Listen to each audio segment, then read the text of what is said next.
a la sesión de hoy de la plataforma. Hoy tenemos como ponente a Ana Peláez, que es radióloga, que nos va a hablar del pseudotumor inflamatorio del hígado. Por favor, Ana, adelante. Gracias.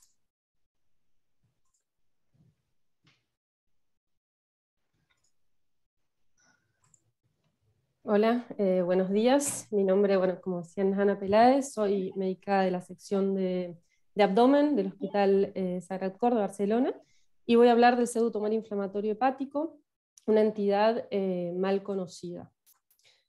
Bien.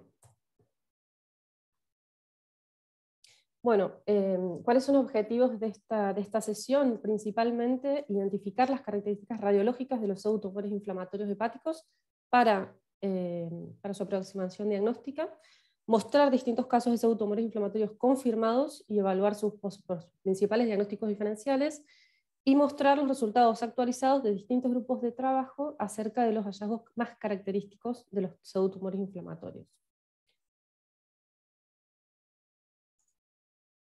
Bueno, saber que la Organización Mundial de la Salud los clasifica dentro de las lesiones misceláneas, dentro de la clasificación de los tumores de hígado.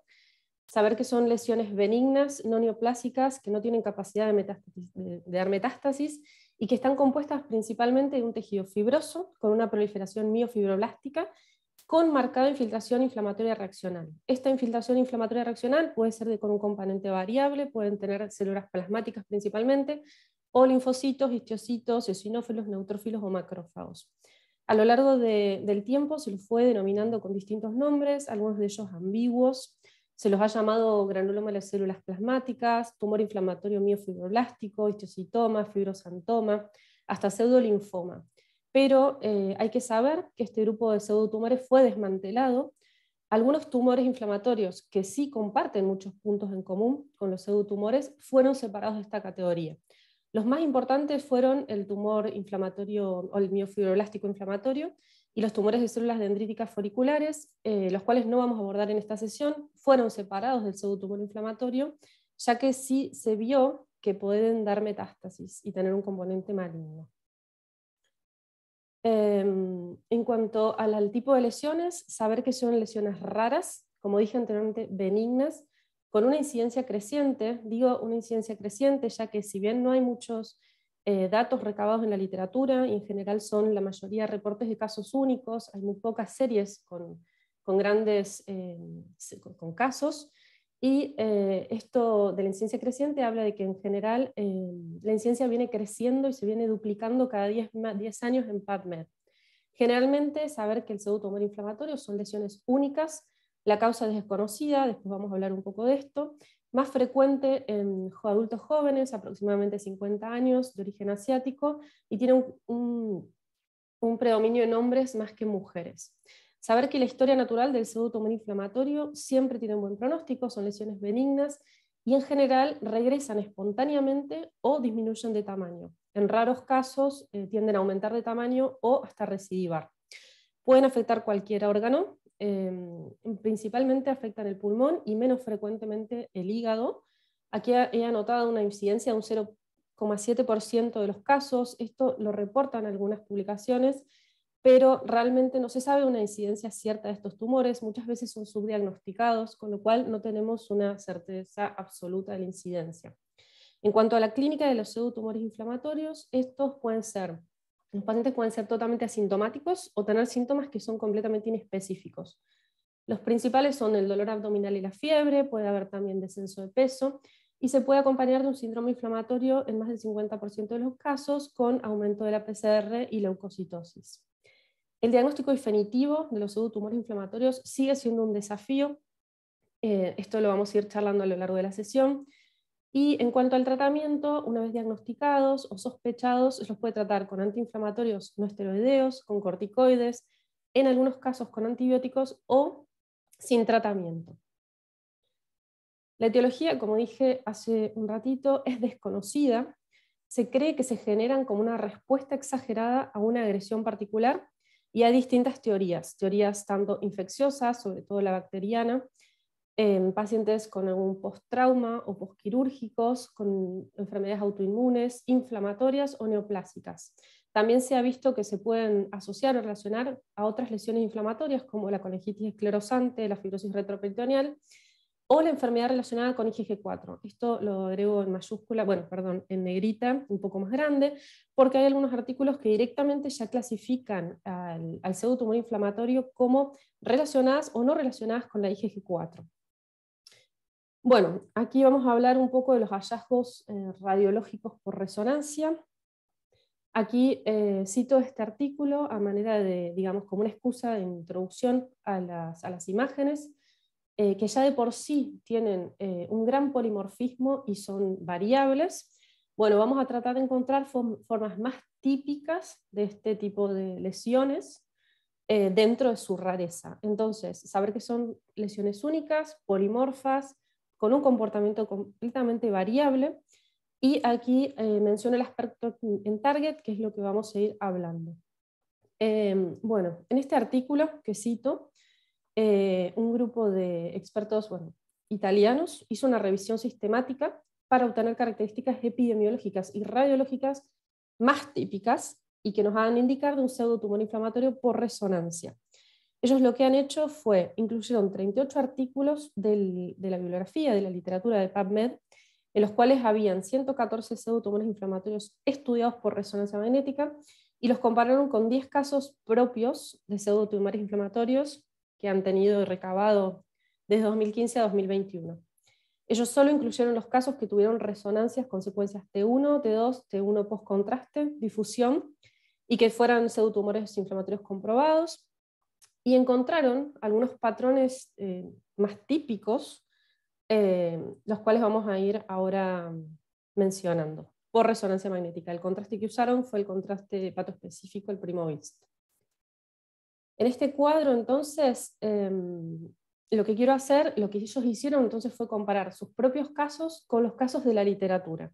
Teniendo en cuenta que ellos han tenido solamente 10 casos, en la literatura habían recabado 114.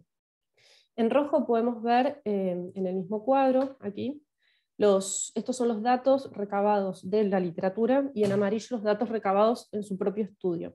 Ellos fueron analizando las distintas variables en resonancia magnética, ante 1, ante 2, la fase dinámica post-contraste, cómo se comportaba la lesión en la fase patobiliar, y la relación con la difusión. Entonces lo que ellos vieron fue que ellos notaron que en la secuencia T1, en la literatura mayormente la lesión se veía hipointensa homogénea, y ellos lo que han visto es que la lesión en T1 la veían con un aspecto en target con un centro hipointenso.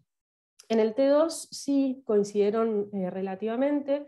Ellos hallaron que habían tres patrones característicos o más típicos en T2. Una era que veían lesiones homogéneamente hiperintensas, lesiones heterogéneas en T2, o lesiones que tuvieran este aspecto en target con un centro hiperintenso. En el T2 fue relativamente tuvieron bastantes coincidencias.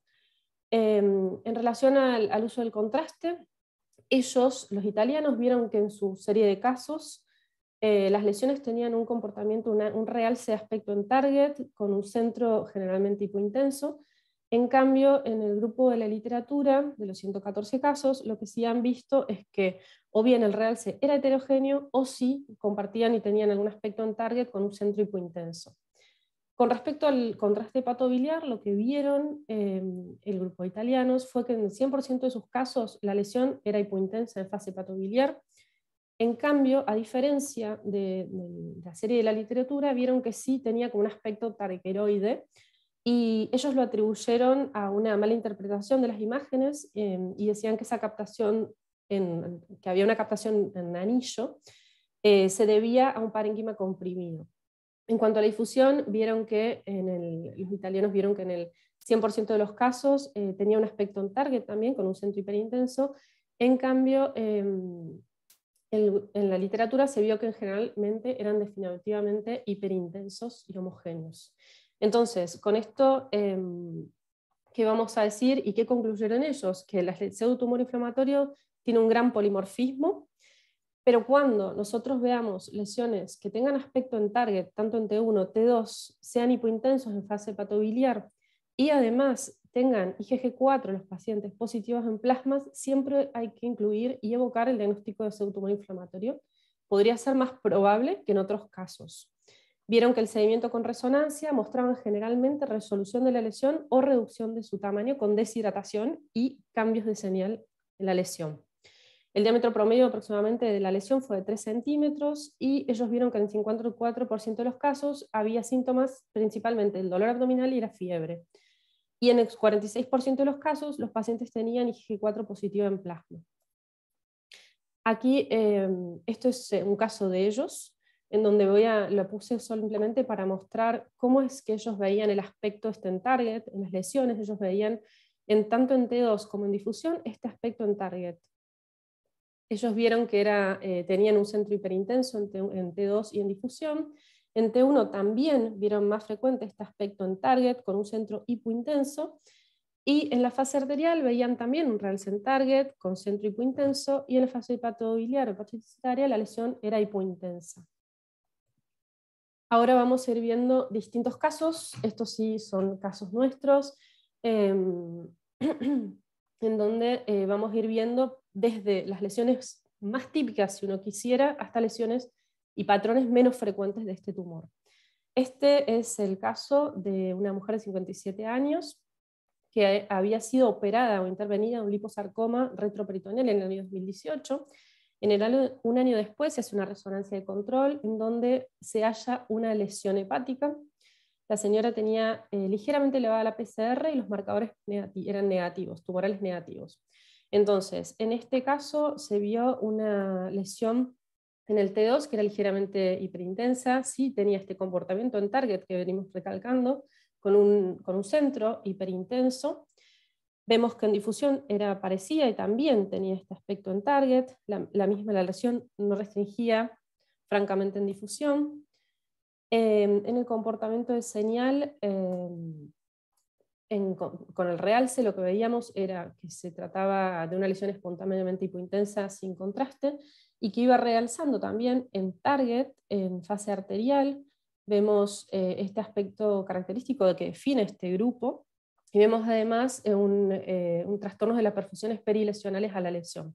En fases un poco más retardadas se ve también el aspecto que la lesión va realzando en la periferia, este aspecto típico. Y vemos que la lesión en fase y fuera de fase no tenía grasa intracelular. En esta paciente se realiza un PET-CT y se ve que la lesión es hipodensa espontáneamente en TAC sin contraste, y que tiene un hipermetabolismo tras el FDG, el 18-FDG, con el PET-CT. En este caso, el paciente era un paciente que tenía un antecedente neoplásico, había sido operado de un liposarcoma retroperitoneal.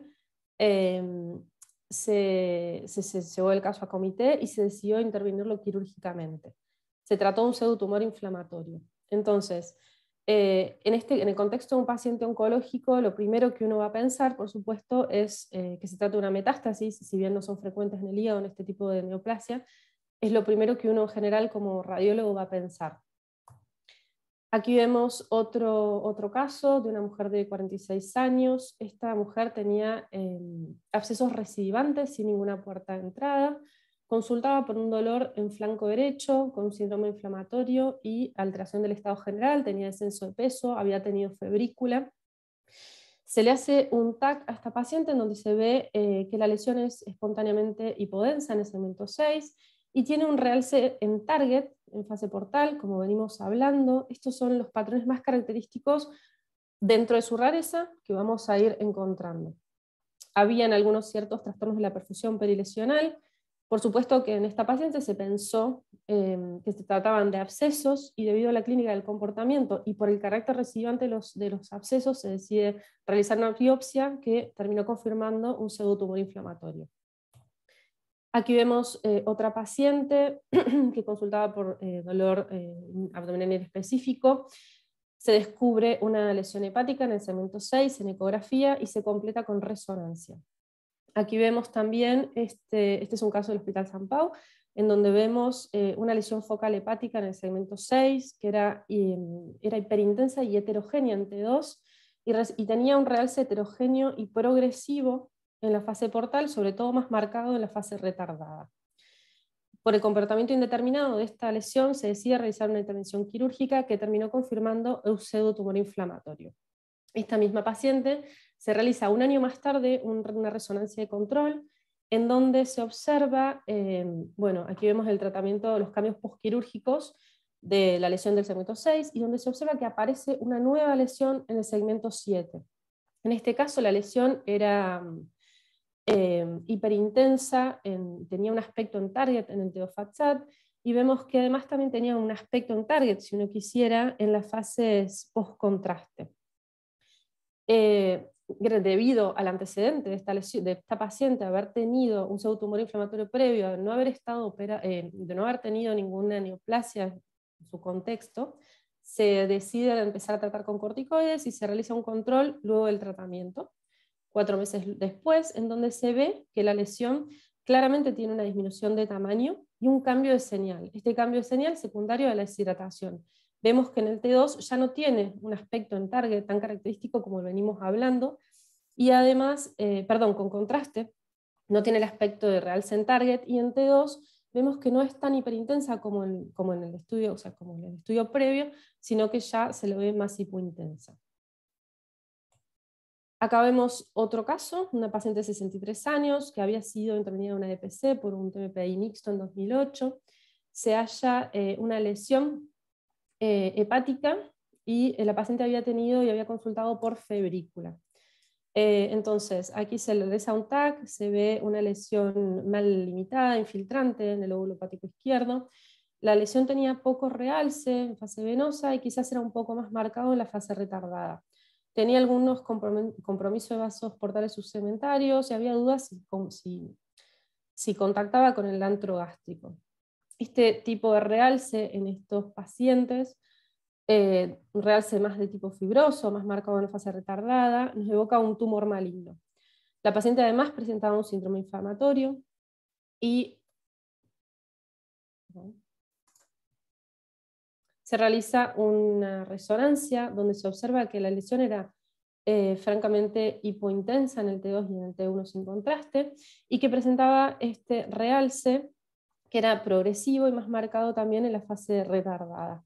Este aspecto en T2, esta hipointensidad en T2 con este tipo de realce, nos hace sospechar un estroma fibroso. La conducta es sospechar un tumor maligno en este caso, y la biopsia es indispensable. Se realiza una biopsia donde se confirmó un pseudotumor inflamatorio.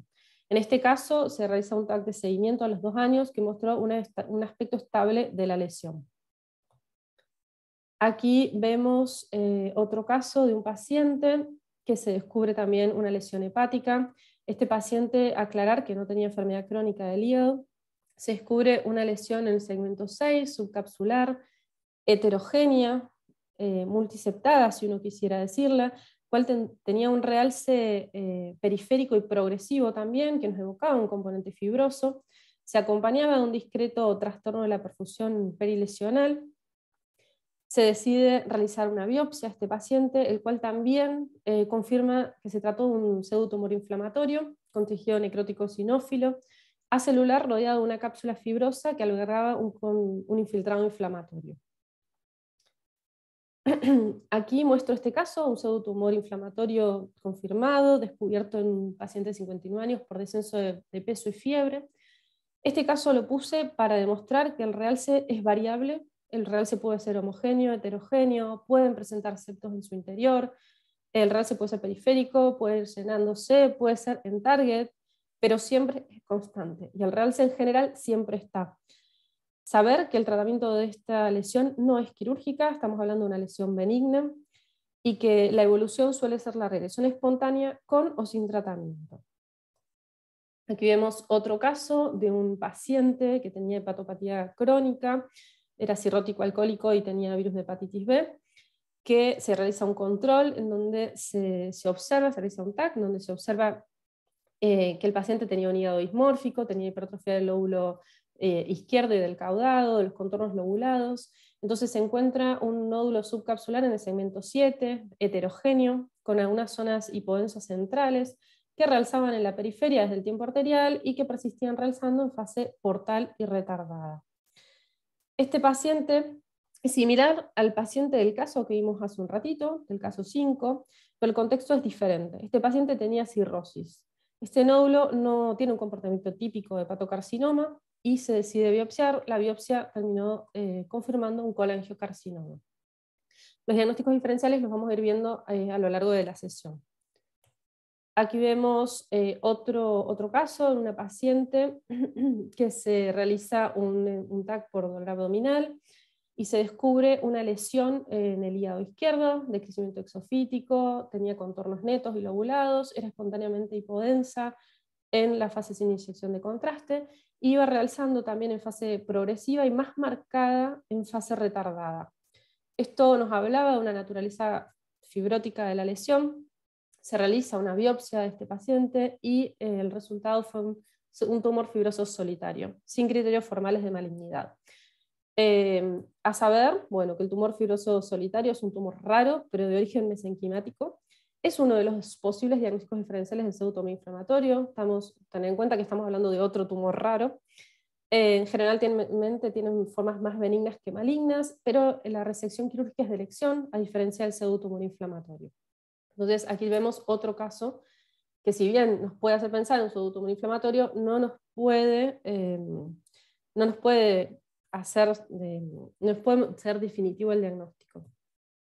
Aquí vemos otro comportamiento más atípico de estos pseudotumores inflamatorios. Se ve la aparición de una paciente, no logro ver bien la parte de arriba, una paciente que venía también, había sido operada de una colestectomía, apareció con colestasis y la ecografía mostró, se realizó una ecografía, dilatación de la vía biliar y una infiltración tisular central. Se realiza una resonancia en donde se ve un infiltrado tipo perihiliar en el segmento 8, que se veía hipointenso en T1, también hipointenso en T2-FAT-SAT, y que veíamos que tenía este infiltrado un realce más marcado también en la fase retardada. También este aspecto de la hipointensidad que venimos hablando en T2 con un realce más marcado en fase retardada también nos hace pensar en un estroma fibroso. Se sospechó un tumor perihiliar tipo colangiocarcinoma y se realizó una biopsia que demostró que se trató de un pseudotumor inflamatorio en una forma peribiliar.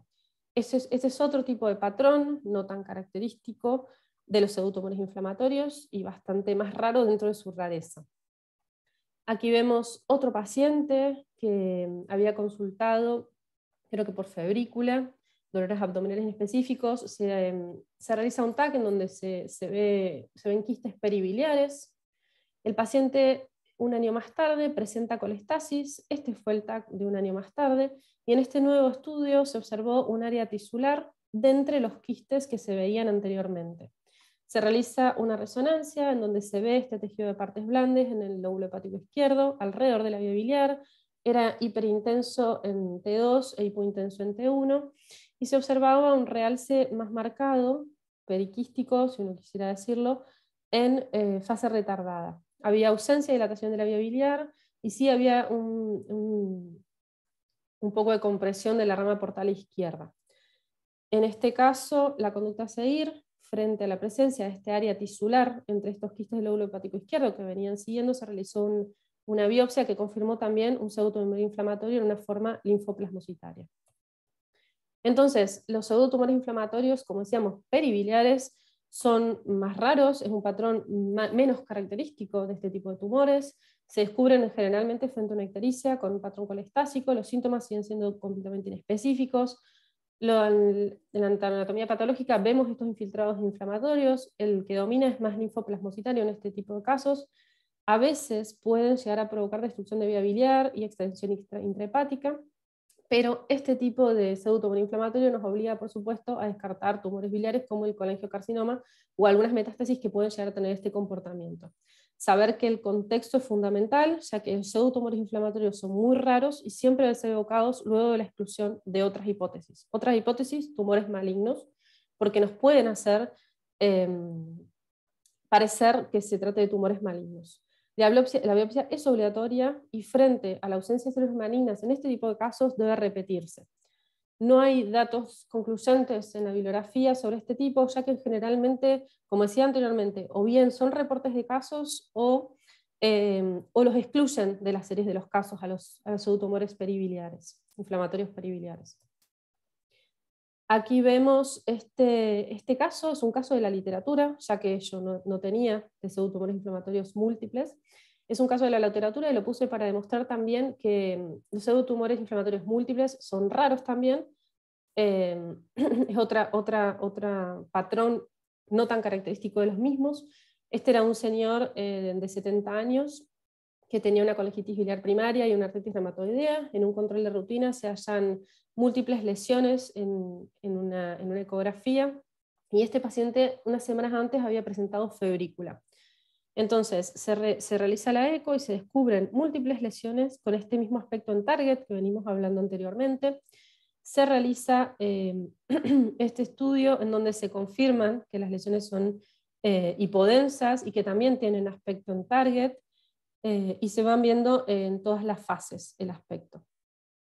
El paciente había tenido un aumento del ACT y de la PCR, los marcadores tumorales eran negativos, se había pensado en metástasis, pero no se logró encontrar un tumor primario, y las lesiones en este caso no eran hipermetabólicas con el FDG, con el PET-CT. 2 meses después y sin tratamiento hubo una regresión espontánea, tanto en ecografía como en el TAC. Aquí vemos las lesiones anteriormente y después cómo fueron las lesiones después del tiempo, sin tratamiento, y en el TAC vemos lo mismo, la regresión espontánea de varias lesiones y la disminución de tamaño de algunas otras. Entonces este caso lo pongo a modo de ejemplo, saber que no es un patrón característico. Lo más frecuente es que los pseudotumores inflamatorios sean lesiones únicas, y en otro estudio reportado en la literatura de 114 casos de pseudotumores inflamatorios, solo 4 de ellos fueron múltiples, con lo cual saber que es una rareza dentro de la rareza.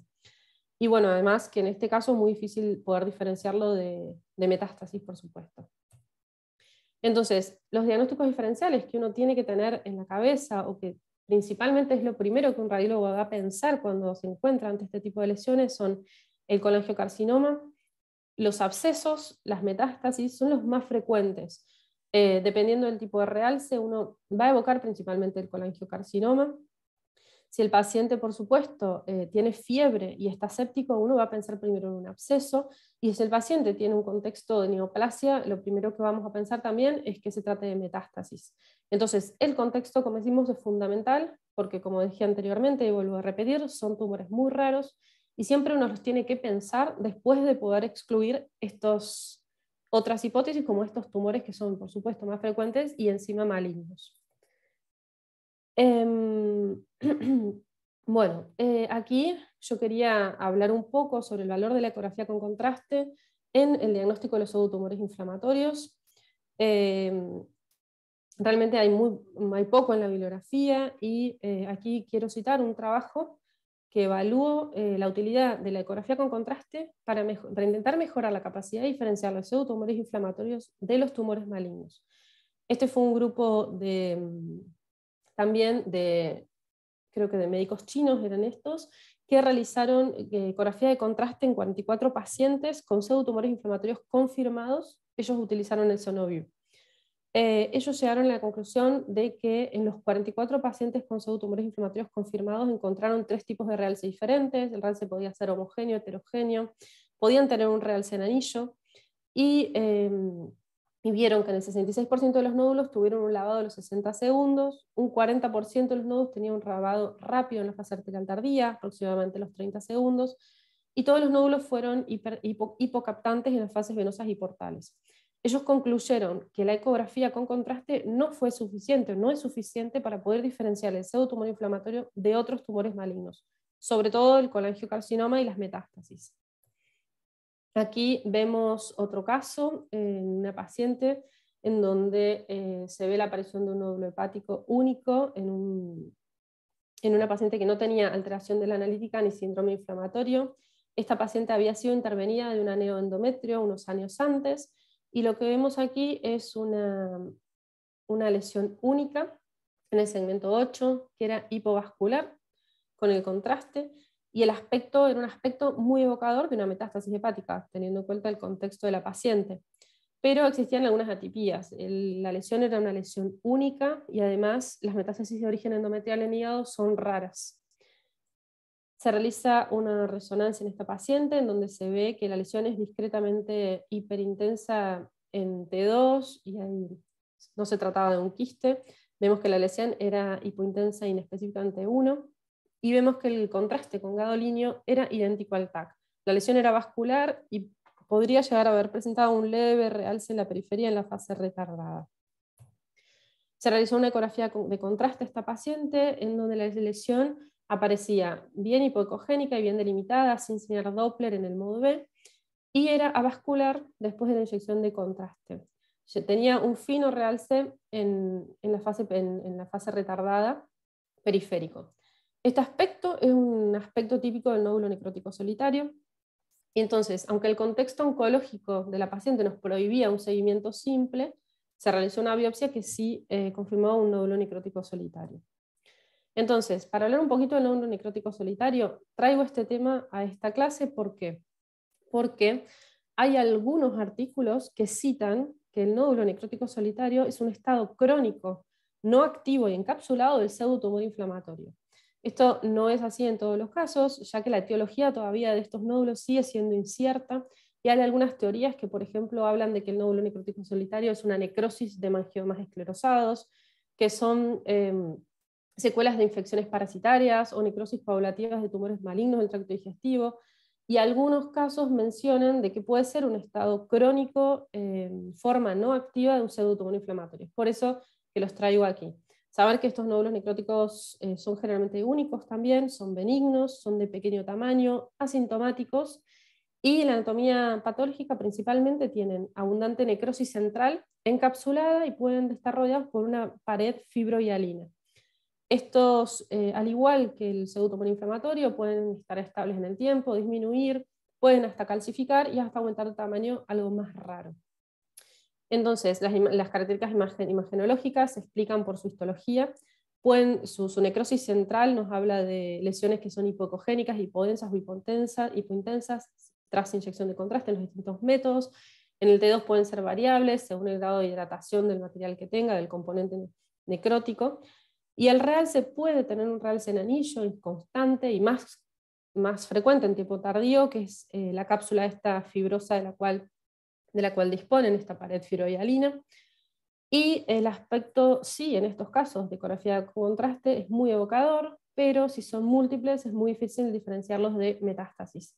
Y en el contexto de neoplasia la biopsia es obligatoria. Acá vemos otro artículo de otro grupo de trabajo que realizó eco de contraste en 24 nódulos necróticos solitarios confirmados.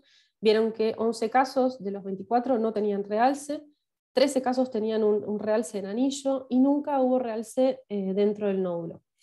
Entonces los diagnósticos diferenciales también más frecuentes es con el absceso, por supuesto viendo el contexto del paciente. El absceso sí puede tener un realce dentro del nódulo, y con las metástasis, que es muy difícil de diferenciarlos.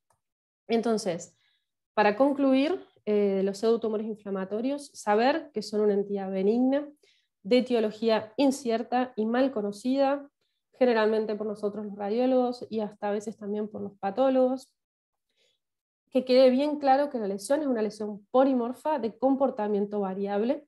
Si bien quise introducir aspectos más típicos dentro de su rareza, hay que saber que tenemos estos aspectos más típicos que son descritos por algunos grupos y que también hemos visto a lo largo de los casos, y hay otros menos frecuentes. Acordarse de este aspecto más tipo en target, saber que si una lesión es única, si tenemos el aspecto en target, en T1, en T2, en fases postcontraste, en pacientes oligosintomáticos, podemos sospechar de esta lesión teniendo en cuenta el contexto del paciente.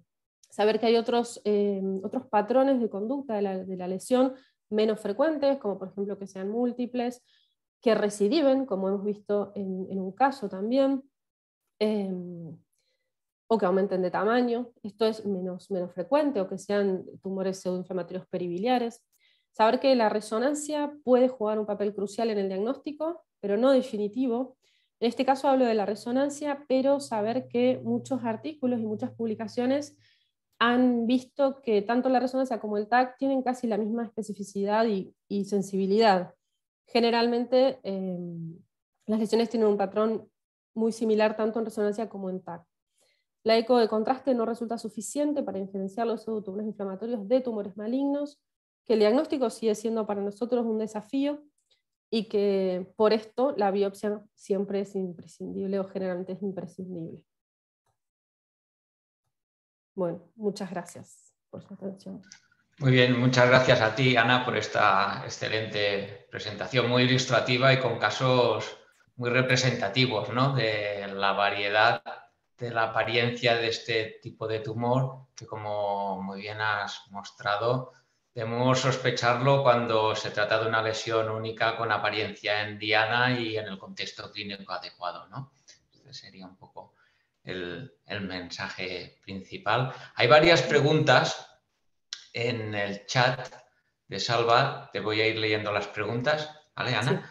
Sí. La primera nos pregunta si existen, si se han descrito marcadores genéticos que se asocien a una mayor incidencia del pseudotumor inflamatorio. Bien, bueno, yo no tengo mucha experiencia en esto y no he leído, me he enfocado principalmente en las imágenes, con lo cual no podría responder. No sé si existen o no, pero bueno, saber que son lesiones que no se han estudiado mucho, que hay muy poco escrito, con lo cual no podría responder. Es complicado hallar una asociación, ¿no?, con tan poca N. También pregunta si en tu experiencia la inteligencia artificial puede ser de utilidad, ¿no?, a la hora de describir estos patrones. Quizá la limitación también es la misma, la N, ¿no? Claro, un poco lo mismo. Tampoco hay mucho descrito en literatura realmente de inteligencia artificial en los pseudotumores inflamatorios. Como decía, hay poco escrito, con lo cual menos con respecto a la inteligencia artificial. Yo creo que quizás en un futuro podría llegar a tener un papel principal, pero bueno, hoy en día por lo menos yo no tengo experiencia y no he visto tampoco que haya artículos publicados. No sé si la doctora García tendrá algo que aportar con esto, ¿o sí? No. Opino igual que tú. La escasa incidencia que tiene es que, ¿no? Es que creo que es muy difícil poder hacer alguna cosa de inteligencia artificial a día de hoy con esto. Muy bien.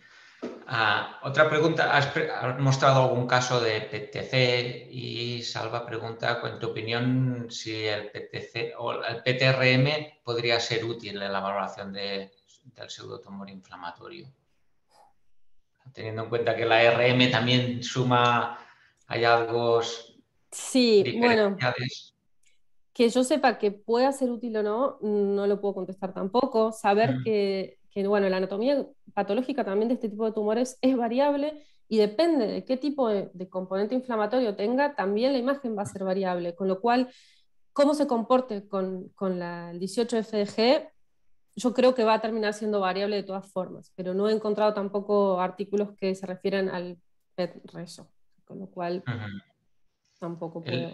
El hecho de no tener un patrón muy específico quizá es lo que limita, ¿no? Poder determinar con cualquier técnica que sea muy específica, ¿no?, para hacer el diagnóstico.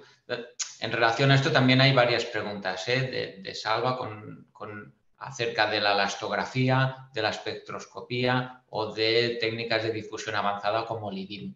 No sé si tienes experiencia y podrías también... No, sinceramente tampoco tengo experiencia. Generalmente los casos que yo tengo son casos retrospectivos, con lo cual a veces hasta solo teníamos y disponíamos de un TAC y de la anatomía patológica, y bueno, eran muy poquitos casos a lo largo de mucho tiempo.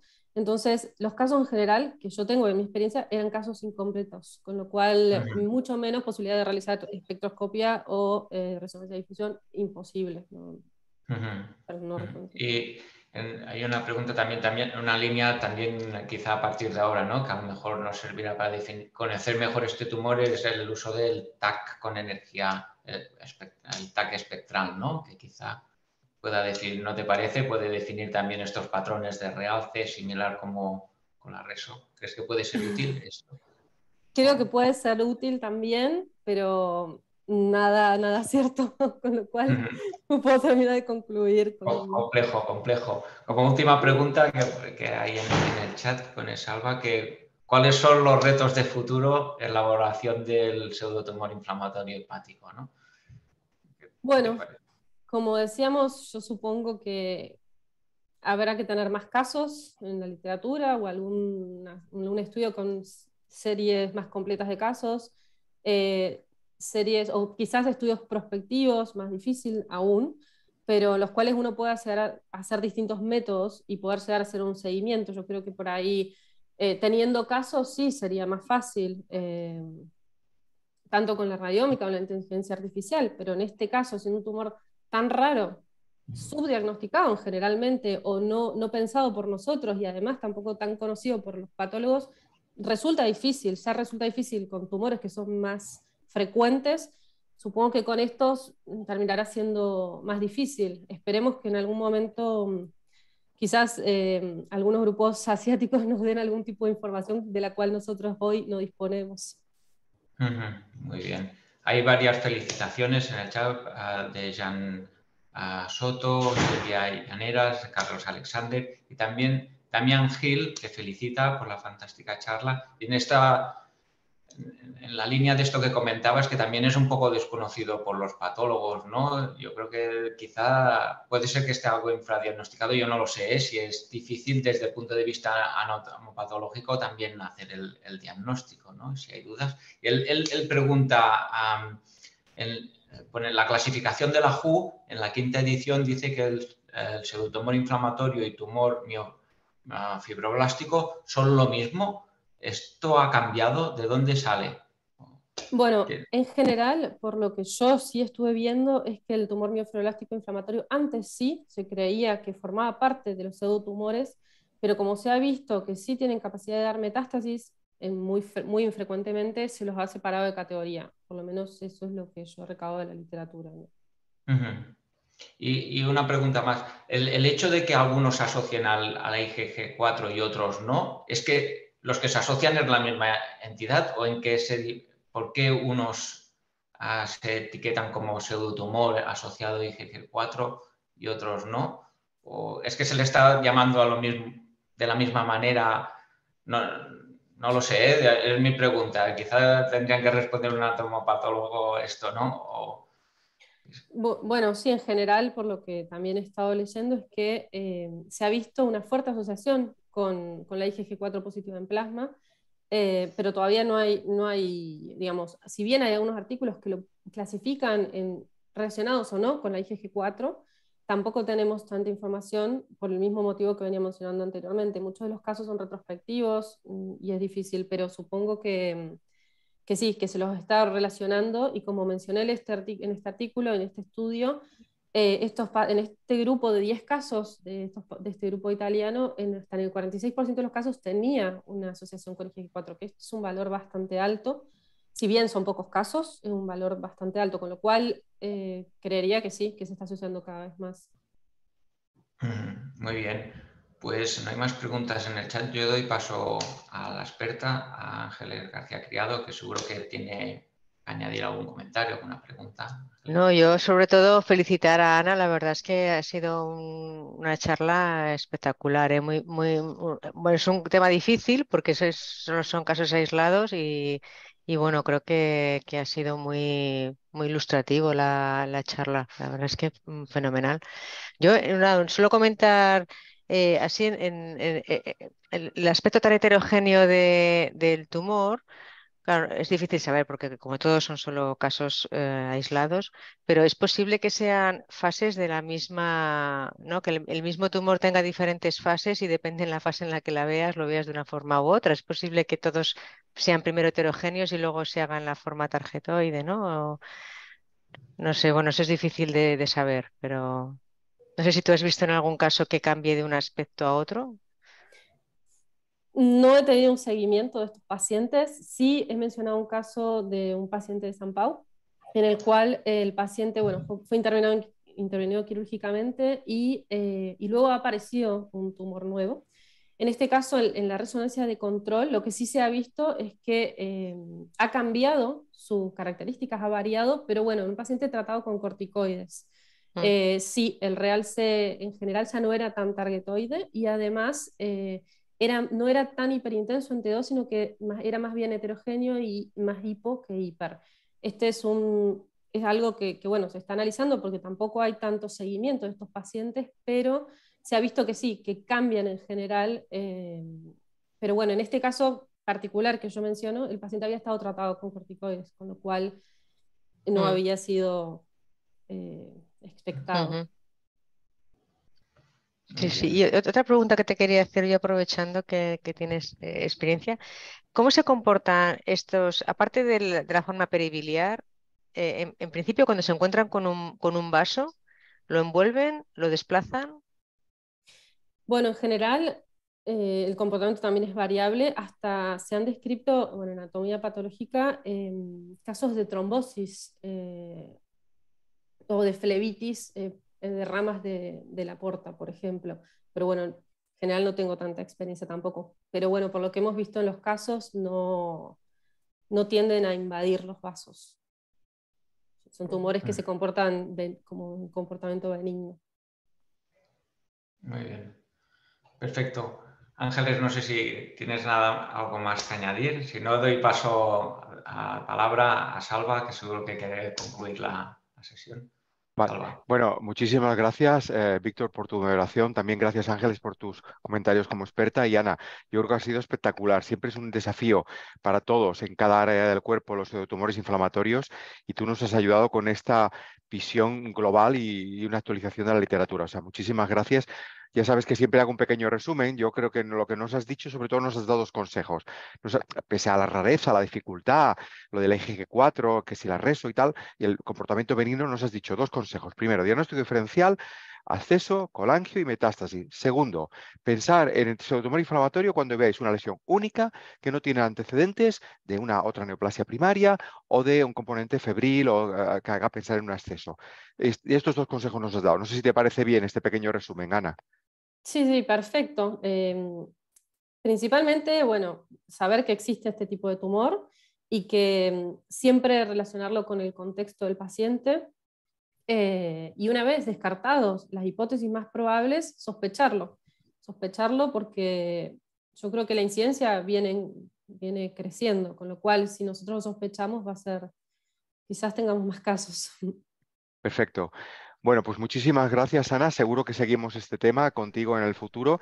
Y a la audiencia simplemente recordarles que mañana tenemos una sesión del doctor Jorge Argimiro López García, que él trabaja en el Complejo Hospitalario Universitario de Canarias de Tenerife, y él nos va a hablar de resonancia fetal.